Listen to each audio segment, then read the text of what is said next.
Joseph, favored by his father, hated by his brothers. In Genesis 37-50 we find the biblical account of the life of Joseph, where we read of the sufferings and adversities that he experienced as God was bringing him to a place where he would be instrumental in saving and sustaining the entire family of his father Jacob through a 7-year famine that occurred throughout the land of Canaan where Jacob lived, and in Egypt also. It is through the natural lineage of Jacob's son Judah that Jesus Christ himself was born into the world through the Virgin Mary, as recorded in the first chapter of the Gospel of Matthew. Joseph was a young man of 17 when his troubles began. He was Jacob's favorite son, as we read in Genesis 37. Now Israel loved Joseph more than all his sons, because he was the son of his old age, and he made him a varicolored tunic.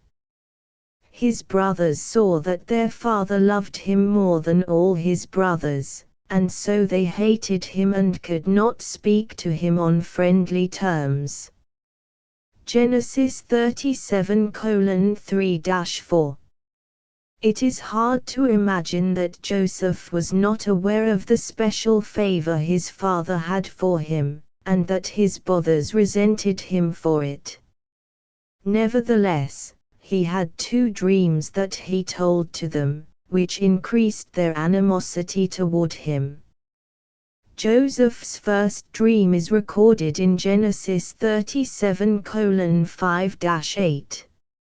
In this first dream, Joseph and his brothers were in the field binding together sheaves of grain.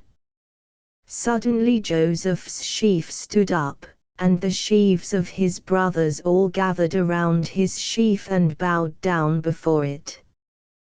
When his brothers heard his dream, they were angered at the thought of Joseph ruling over them, and their hatred for him grew even greater. Joseph also told his second dream to his brothers, and it as well did nothing to endear himself to them. This second dream is recorded in Genesis 37:9-11. In Joseph's second dream, the sun, the moon, and 11 stars bowed down before him. Joseph also told this second dream to his father Jacob. When he heard the dream, Jacob rebuked Joseph at the thought that he, Joseph's mother, and his 11 brothers would all bow before him. Joseph's brothers continued to be jealous of him, and even though Jacob rebuked him for telling the dream, he kept it in his thoughts. For Jacob's favor toward Joseph, and for his dreams of exaltation above his brothers, the Bible tells us that Joseph's brothers hated him to the extent that they were ready to kill him. Soon they saw an opportunity to rid themselves of Joseph once and for all.